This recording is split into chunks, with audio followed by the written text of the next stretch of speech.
nekoliko več. Odločili smo se, da slovesno podpišemo danes koalicijski sporazum med peterico strank, ki se je odločila, da želi narediti nekaj dobrega za Slovenijo, da želimo sestaviti vlado in to nam je tudi uspelo.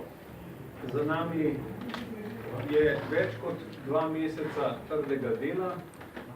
Mi smo pravili v tem času predsednica in predsedniki strank zelo velike napore.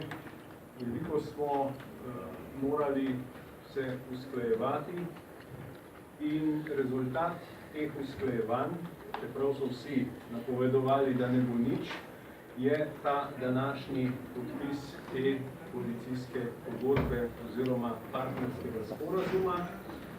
In zato me zelo veseli in se zahvaljujem vsem predsednici in predsednikom za njihovo konstruktivno držo, za njihov trud pri sestavljanju te koalicije in iskanju skupnih rešitev, kar se mi zdi tudi najbolj bistveno.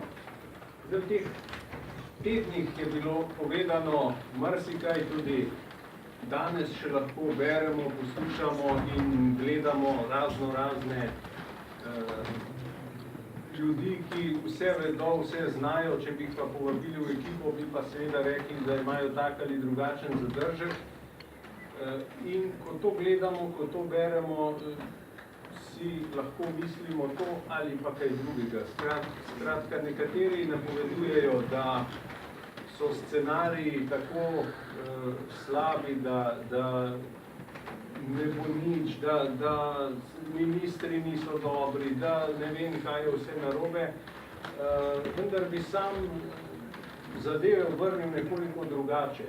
Vsak, kdor je zbral pogum, vsak, kdor je zbral voljo, prvič, kot predsednica ali predsednik stranke, da se je odločil za pogajanja, da se je odločil za vstop v vlado, potem vsak, ki je zbral pogum, da se je dal na listo za ministra v vladi Republike Slovenije in vsak, ki bo še kakorkoli sodeloval s to vlado, si zasluži priznanje. Kajti današnji časi so